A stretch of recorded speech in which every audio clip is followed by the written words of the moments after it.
Early morning, before dawn, 13th of February, 1692.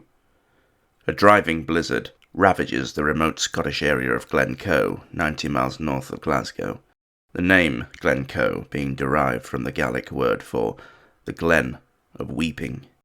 In the distance, and barely audible above the driving snow, a muffled cough of a flintlock pistol rings out, closely followed by many more shots, screaming, shouting, and an unmistakable crackle of fires being set to roofing thatch. That first shot would mark the beginning of perhaps the most disgusting and disgraceful crime ever committed on British soil. What is worse, it was committed by soldiers of the Crown. Today, Descent into Darkness investigates the Massacre of Glencoe. Murder under trust.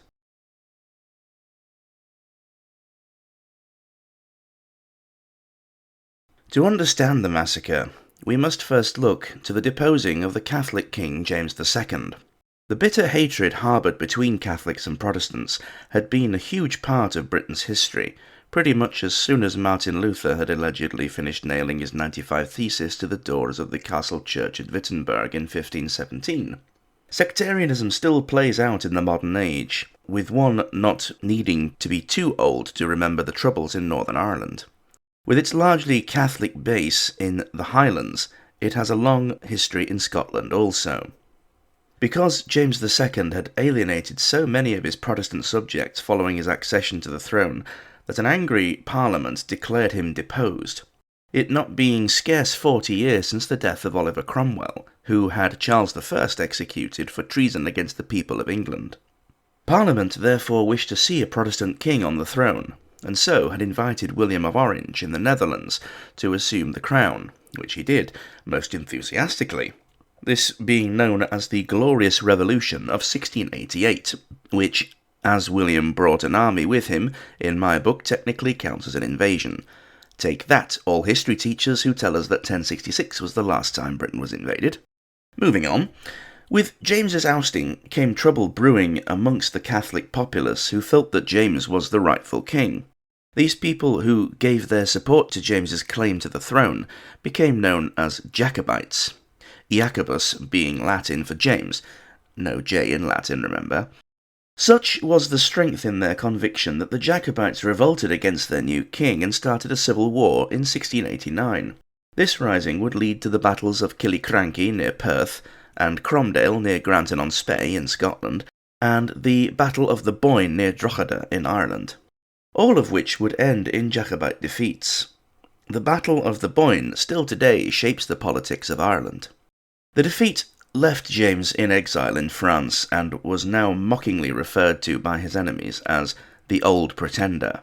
There would be further unsuccessful risings in 1715 and 1745, but these are out of the scope of the video for today. Support for Jacobitism was very strongly held amongst the Scottish clans of the Highlands. The chieftains of these clans were a law unto themselves. They were hugely powerful and could raise many hundreds of armed men at the drop of a hat, especially if their king commanded it. Highland warriors were as strong as oxen, fearless and ferocious in combat. Highlanders were renowned for their famous Highland Charge, where they would simply run full tilt toward their enemy, stop within 50 or so yards, discharge whatever firearms they had, throw them aside, and then a final surge forward with swords, axes and polearms, uttering ear-splitting war cries. This tactic, whilst crude, relied purely on shock and weight of numbers, and it worked. Even disciplined troops had simply crumbled and fled in the face of a Highland charge. The old Scottish clan system was a feudal model, with the chief granting small plots of land known as crofts to the families under his protection. These families had a roof over their heads and enough land to grow enough food to sustain them, plus a bit extra which would be given over to the chief as tribute. Any disputes would be heard and settled by the chief, acting as judge, jury, and, yes, if necessary, executioner. Most of the Highland clans were either bilingual or spoke only Gaelic, a sister language of the Irish Gaelic. Because of their way of life, the English and Lowland Scots saw Highlanders as brutal savages and a grave danger to the kingdom. particularly in respect of the old alliance between Scotland and France. The French were an extremely powerful enemy, and if they were to join forces with the Highland clans, it would be a force to be reckoned with. Clan Donald had enjoyed a rich history, holding much of the west of Scotland under their yoke, the Inner Hebrides, Skye, Lochaber, and even a foothold in County Antrim in Ireland. The leaders of this powerful clan held the title of Lord of the Isles, and at one time could even challenge the King of Scotland for dominance of their entire country. The king had won that argument though, and so Clan Donald had splintered off into many different families. Clan Donald also had a long-standing feud with the Clan Campbell. The Campbells were cunning in their slow acquisition and consolidation of power. Most of it was gained through strategic marriages and by courting royal favour. By the time of the collapse of Clan Donald, the Campbells were able to simply take the old lands of Donald without much resistance. Their enemies had become too fractured to mount a cohesive defence. Bitter hatred between the two factions was understandably widespread, and hostility to each other quite open.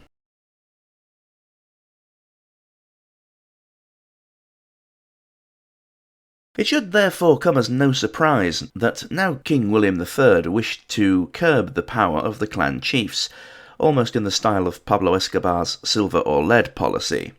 The clan chiefs would either take the money or suffer the consequences. The silver in this case would be the sum of £12,000, around £1.5 million today, to be divided amongst the oath-takers, a very generous offer by any standard. To facilitate this coercion, King William turned to Sir John Dalrymple, Secretary of State for Scotland and the Master of Stair. Dalrymple was a shrewd man with a keen mind and a ruthless edge. In 1690, following the failed rebellion, and wanting to keep a close eye on the notorious Lochaber clans, most notably Cameron of Lochiel, Clan Ranald, Stewart of Appin, Clan MacLean, and the MacDonalds of Glengarry, Keppoch, and Glen Co, Dalrymple had ordered the establishment of a new fortress near the old castle at Inverlochy. This new base would be named Fort William. The garrison was commanded by a kindly and well-liked Colonel John Hill, a veteran of Cromwell's days. Hill had spent a lot of time in the Highlands and had gained a fondness and respect for its people and their way of life. This respect was reciprocated despite their inherent mistrust of all government troops. Hill was an exception. Dalrymple approached John Campbell, Earl of Breadalbane, as his emissary to the Highland chiefs, a trusted figure who would hold far more sway with them than the Master of Stair could. Breadalbane convened a meeting at Achaladar Castle in June of 1691 and presented King William's proposal to them. Swear an oath of allegiance and take the promised money, or suffer the severe consequences. A small number, no doubt hearing the cha-ching of ye old cash register, readily agreed. However, the most fervent Jacobites were highly reluctant, seeing it as a violation of their allegiance to the deposed King James II. However, the chieftains were not fools. They knew that this oath would at least guarantee the safety of their people under their protection, and after all, aren't they what a chief was supposed to protect? Most vehemently opposed to the proposal was the chief of the MacDonalds of Glen Co. He expressed a deep mistrust of Breadalbane as a man who would support King James one day and King William the next, and King William's true intentions. Many of the other chiefs nodded agreement. Therefore, the chiefs reached a compromise. They all agreed that they would accept the king's offer, but they would send envoys to France to meet with the exiled King James to ask him for permission to be released from their oaths to him and to take the oath to William to protect their people, and in the meantime all men would live in peace. With this agreed, the meeting was closed.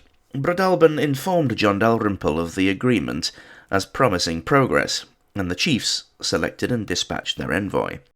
The chief of the MacDonalds of Glen Co was Alistair MacIan, a figure of much division amongst the Highland clans. MacIan was a notorious reiver, a livestock thief. Sheep and cattle were a currency all of themselves, their ability to sustain life and generation of further wealth through trade and sale of derived goods. The MacDonalds of Glen Co had a special area to hide their stolen property. It is a concealed valley that lies between the peaks of Ben Hatta and Gearanach of the prominent Three Sisters Mountains on the south side of the glen, and was hidden from plain view due to an ancient landslip. This valley was called Corri Gal in Gaelic, meaning Corri of the capture. MacIan, in particular, had found the properties of his clan's old enemy, the Campbells, as easy pickings, possibly even as reparations from days gone by. Alistair MacIan was master of around 300 to 400 people. Of these, at least half could be called upon as warriors. A meagre force, but they could still prove quite the thorn in the side of any attempts to suppress them, with the use of their home terrain, which they knew like the back of their hand, and what we would nowadays call guerrilla tactics. Such a force could tie down a much greater number of their enemy and slowly pick them off at their leisure. Glen Co did not have a single large settlement, rather a light scattering of small hamlets, usually inhabited by a handful of families. The largest of these were at Invercoe, Inveregan, and Achnacan, all lying on the main route through the glen. 2 months after the meeting at Achallada, King William decided to sweeten the pot by offering a royal pardon for any past crimes or indiscretions to any man who had previously taken up arms against him, if they would swear the oath before the sheriff of their local parishes. However, those who refused would be punished severely. This added offer greatly appealed to the Jacobite and thief MacIan, but his staunch, unwavering support for King James meant that he would hang on a little more and wait for word from France. Unfortunately, King James sat on the decision for months, wasting precious time. When the envoys arrived back and informed the first chief, Cameron of Lochiel, it was the 27th of December, 3 days before the deadline. There was absolutely no way that word could be gotten out to everyone for them to make the journey to swear their oaths in time. For the Lochaber clans, that meant making the long journey down to Inverera to the Sheriff of Argyll, John Campbell. By the 30th of December 1691, most of the chiefs had done so, having become impatient with King James's dithering. One of the main holdouts was Alistair MacIan. Although he was keen to seek William's protection, his strong loyalty to James had kept him waiting until the 11th hour. Finally, when news reached him, instead of heading south for Inverera, MacIan headed north to the much nearer Fort William, in the hope that his friend Colonel Hill could still administer the oath. Upon arrival, MacIan was devastated to hear that Colonel Hill's authority to take oaths had been withdrawn 6 months earlier, and the only person that still had the power was the sheriff. Not wishing to see MacIan punished, Hill wrote a letter for him to take with him on the over 65-mile walk south to Inverera, explaining that MacIan had made every effort to appear before the deadline, but had gotten delayed by the extreme weather. This winter having been particularly bad for fog, mist, blizzards, driving rain and howling gales. When MacIan eventually arrived at Inverera, it was the 2nd of January 1692. Here, bad luck would once again befall MacIan when he learned the sheriff was away visiting family for Hogmanay, the Scottish name for New Year. He waited and waited for the sheriff's return. When the wait was over, it was now the 12th. The sheriff remonstrated with MacIan that, despite all excuses, he still had over 5 months to make that journey, and he had chosen not to. Colonel Hill's letter went some way to smoothing the discussion, but the fact remained that King William had decreed that oaths must be taken before midnight on the 31st of December 1691. However, Sheriff John Campbell was not an unfair man, and decided to still administer the oath for MacIan and send it along. He would attach Colonel Hill's letter and add one of his own appealing for clemency. Back in London, John Dalrymple had grown impatient and had even toyed with the idea of ordering the entirety of the Lochaber clans eradicated. Thankfully, he was talked out of this by Breadalbane and the Duke of Argyll, as the number of troops required to do so would be too great, and the losses from fighting an enemy on their own ground would prove unsustainable. However, he was presented with a chilling alternative: make an example of just one of these clans, and the rest would soon be brought to heel, too terrified to cause any further trouble. The list of those who took their oaths was consulted, and at the bottom of the list, added after the deadline, was MacIan of Glen Co. In a letter to Sir Thomas Livingston, Commander-in-Chief of all forces in Scotland, Dalrymple wrote, "I am glad Glen Co did not come within the time prefixed. I hope what is done there may be in earnest, since the rest are not in a condition to draw together help. I think to harry their cattle and burn their houses is but to render them desperate, lawless men, to rob their neighbours, but I believe you will be satisfied it were a great advantage to the nation that thieving tribe were rooted out and cut off. It must be quietly done, otherwise they will make a shift for both their men and their cattle.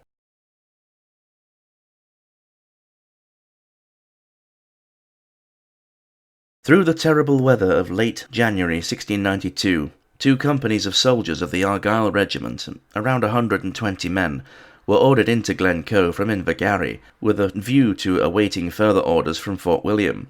They were under the command of Captain Robert Campbell of Glen Lyon, a Highlander himself by birth, but various family and personal financial troubles, including huge gambling debts, had accepted the steady income of an officer in William's scarlet-coated army. He had previously been forced to sell off most of his estate in 1684 to the Earl of Tullibardine, and had been on the brink of bankruptcy. He had also had a previous run-in with the MacDonalds of Glen Co. Only 3 years earlier they had raided Glen Lyon's lands and reaved their cattle. Therefore, the presence of the troops was met with some guarded suspicions. Glen Lyon's second in command was Lieutenant Lindsay, a Lowlander Scot who did not much care for Highlanders and was openly critical of them. The troops themselves were not English, as one might assume. Rather, they were mostly Highlanders themselves, having been recruited by Glen Lyon from his remaining estate, many being of Clan Campbell, and were now in the pay of the Crown. Glen Lyon was met on the road by MacIan's 2 sons, Sean, or John, and Alistair, and their personal bodyguards. Glen Lyon presented a letter from his superiors asking the clan for hospitality and quarters for their men until further orders are forthcoming. With hospitality being a trait and point of pride of Highlanders, and having no reason for suspicion, the Redcoats were welcomed into Glen Co. The men would be billeted at the various crofts dotted all over the glen, and Glen Lyon himself would be welcomed into MacIan's own house. The pair spending many a night talking, smoking, drinking whisky and playing cards into the wee small hours, being entertained by MacIan's piper and various displays of traditional Highland dancing. For nearly 2 weeks the troops were a common sight in the glen, assembling daily to sharpen their military drill skills, no doubt to the amusement of the local children who had probably never even seen a soldier before. During this time, close bonds were formed between the MacDonalds families and their unexpected lodgers, the men lending a helping hand in tending the livestock and various domestic duties. Many of them could even speak Gaelic, although this was discouraged by higher command, seeing it as a savage tongue.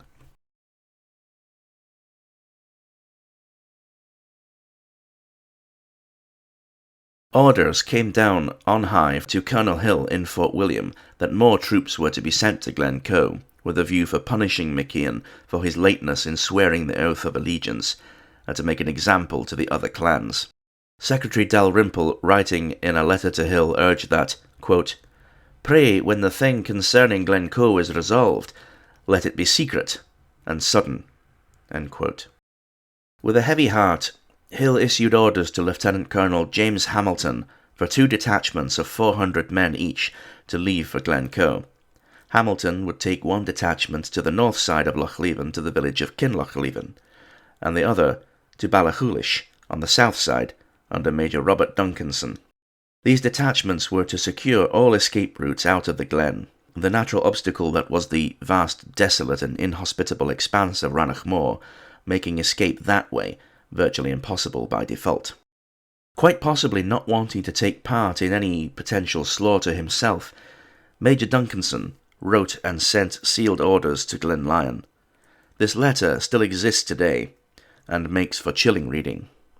Quote, "Sir, you are hereby ordered to fall upon the rebels, the MacDonalds of Glen Co, and to put all to the sword under 70. You are to have special care that the old fox and his sons do upon no account escape your hands. You are to secure all the avenues that no man escape. This you are to put into execution at 5 of the clock precisely, and by that time, or very shortly after it, I'll strive to be at you with a stronger party. If I do not come to you at 5, you are not to tarry for me, but to fall on. This is by the King's special command for the good and safety of the country, that these miscreants be cut off root and branch. See that this be put into execution without feud or favour, else you may expect to be dealt with as one not true to king or government, nor a man fit to carry commission in the king's service.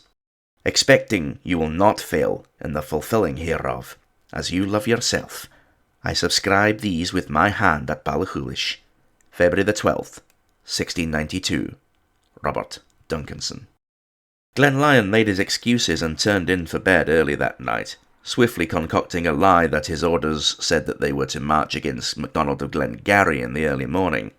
Thus, the die was cast and the scene set for one of the most shocking crimes in British history.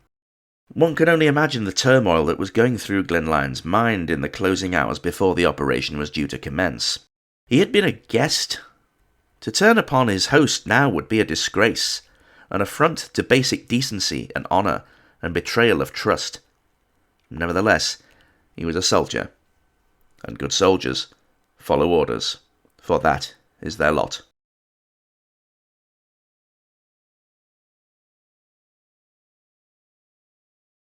At 0500 on the dot, the first shot rang out, quite possibly fired by Glenlyon himself, at Inveregan, where he was quartered. Legend has it that the signal to begin was given by either a fire beacon or a piper stood atop the aptly named Signal Rock in the middle of the glen. Whatever happened, the signal to begin the slaughter was taken up in earnest by the men of the regiment. The honoured guests became killers. Men, women and children were mercilessly shot, stabbed or bayoneted, some in their beds, some being dragged outside, others being barricaded into their homes and the thatched roof set ablaze.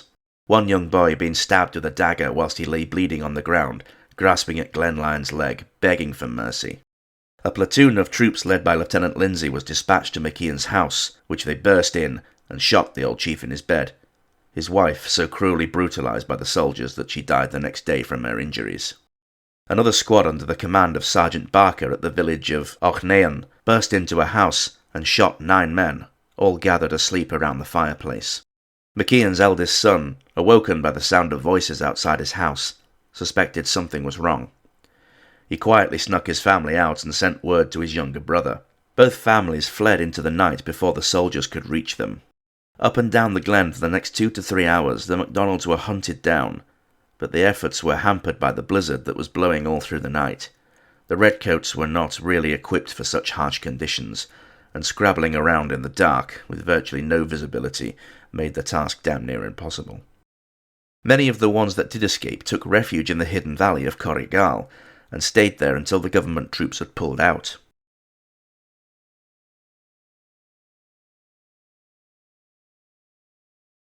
The final accepted figure for those murdered was 38. This only represented around a tenth or less of MacIan's people, most of the other families managing to escape either by accident or design due to the reluctance of the soldiers, knowing full well the immorality of their orders. More would perish in the blizzard of that fateful night. In the grand scheme of things, it seems most insignificant, but the consequences were far-reaching. By the time the day broke, Major Duncanson had arrived, and upon hearing of the low body count and the fact that both of MacIan's sons had escaped, had angrily rebuked Glenlyon for disobeying his specific orders. No doubt by this time Glenlyon did not much care anymore after what he had been forced to do. Lieutenant Colonel Hamilton could not reach the appropriate cut-off points in time due to the severe weather conditions. The remaining clan chiefs jumped over each other to take the oath of allegiance to the king. The name Campbell became a byword for treachery in the Highlands. After the initial shock had died down, a boiling hatred of King William and his government had surfaced. The Massacre of Glencoe had ended up doing more to strengthen the resolve of the supporters of King James than any other single event, and would be instrumental in garnering support for the 2 further Jacobite risings in 1715 and 1745, the last vestiges of the Jacobite cause finally being crushed at the Battle of Culloden in 1746, the last battle ever to take place on British home soil. But that is a story for another day. There was a huge public outcry and demands that all the soldiers should be arrested and charged with murder under trust, a particular quirk of Scottish law, along with others such as culpable homicide. Murder under trust was thought as far more heinous than that of normal murder due to the added deception of the intended victims. It had been introduced into law as a way of curbing family disputes. Glen Lyon was heavily criticised for carrying out the massacre, as any officer, even back then, was well within his rights to refuse an order which contravened the Articles of War or was morally reprehensible. Despite the orders to enforce severe consequences for failing to submit being signed by King William's own hand, the inquiry cleared him of any blame for the massacre. Quelle surprise. Furthermore, it was found that Dalrymple had a case to answer. The ultimate decision whether to punish him was left to William. MacIan's 2 sons and their families managed to escape the slaughter.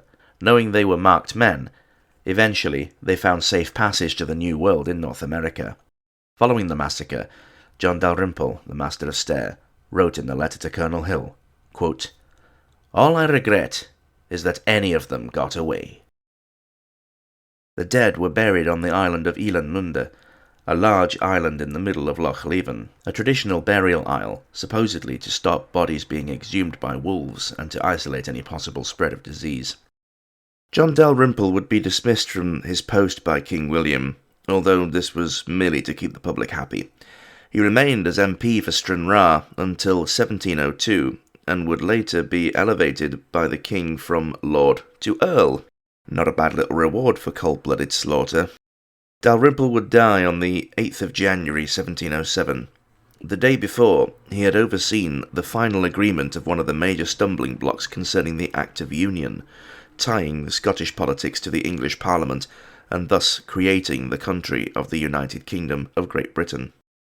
Robert Campbell of Glen Lyon would die a broken drunkard on the 2nd of August 1696, at the age of 65. He could often be seen sat in a darkened corner of an alehouse, weeping and crying into his tankard.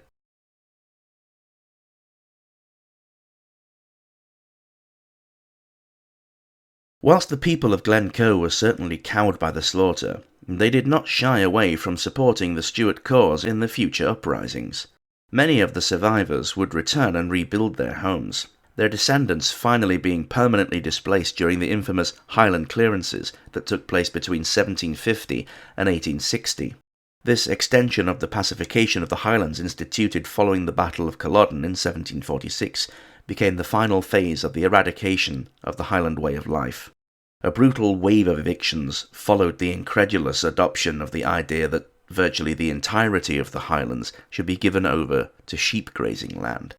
This would also result in the near-total destruction of the old Caledonian forest that beforehand had covered some 69 square miles of land.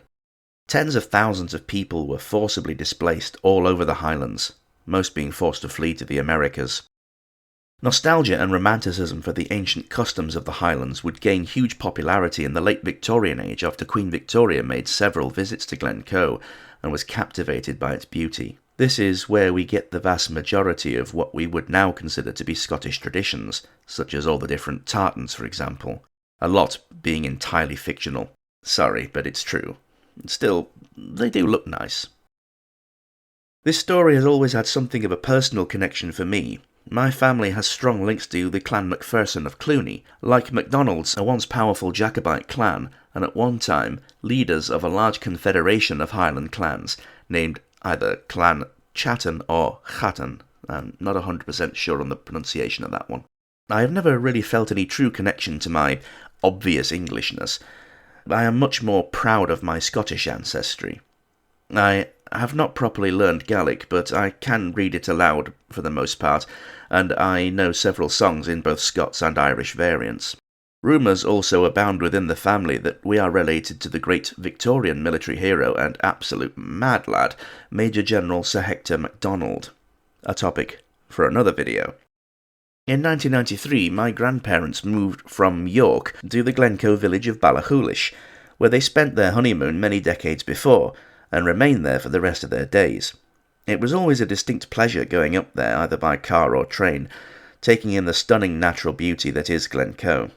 Making several hikes up to Signal Rock, and usually finding it deserted, was a place of great peace and tranquility. I can certainly see why Queen Victoria found the area captivating. The Glen really does have a melancholy about it. There is a sadness to be felt amongst the mountains, which you truly must be there to feel. The Glen of Weeping really lives up to its name. If the opportunity ever arose for me to move there, I would go at the drop of a hat. One can but dream. A few years ago I had the pleasure of visiting Elanmunde and seeing Alistair McKeon's grave and paying my respects. The Glen Co Folk Museum in the village has a small preserved rowboat that was used to take the dead out to Elanmunde, although it is highly likely that this was a later vessel rather than the actual one used after the massacre, but I have not been able to find out for sure either way. Amongst their collection is also one of Glen Lyon's riding boots, a tangible link to the man himself. The Folk Museum is well worth a visit if you ever find yourself in that neck of the woods, showcasing the old Highland way of life, and of course the massacre itself. The folk singer Moira Kerr commemorated the massacre in her song Massacre of Glencoe, a haunting ballad that almost chills you to the bone, especially with the line, "The name MacDonald echoes still within the heart of Highland men. My restless soul will never sleep. I am McKeon." Another song about the event, which was made famous by the folk band The Corries, a couple of the lines from the song were used as chapter titles for this video, links to both great songs in the description. Another great account of the massacre was told in the 1971 film of the same name, directed by Austin Campbell and starring the legendary British actor James Robertson Justice as McKeon in his last ever acting role, and filmed on location in Glen Co. Truly, this virtually unknown 1-hour movie really brings home the horror and brutality of the massacre in a way that words or pictures ever could. It is available to watch for free on YouTube, link in the description. An understandable degree of bitterness still exists in Glen Co. The town of Fort William, 14 miles away, is always referred to as the Fort, the locals still refusing to recognise King William III. Every anniversary of the massacre, a ceremony of remembrance is held in Glen Co village at the Memorial Stone, a ceremony I wish to attend someday. To this day, the Clachaig Inn still proudly displays a small brass plaque on the front of the reception desk that reads, "No Hawkers or Campbells," and it is religiously polished every day. Given the history, one can certainly understand why. If you're in the area, you would be a fool to pass by the Clachaig Inn, unless you're a Campbell of course, and sample one of the 100+ strong single malts and their amazing locally sourced home-cooked food. I am not sponsored by them, I am just a lifelong fan. Although, if they wish to reward me for a free stay there, I would be most amenable to that. Trust me guys, you will earn your money back, as I can drink more than my fair share of scotch. Thank you so much for watching this video. I hope you found it informative and entertaining. Please feel free to add any additional information that you might have in the comments so that we can learn even more. Please like and subscribe for more content, and I will see you soon on our next descent into darkness.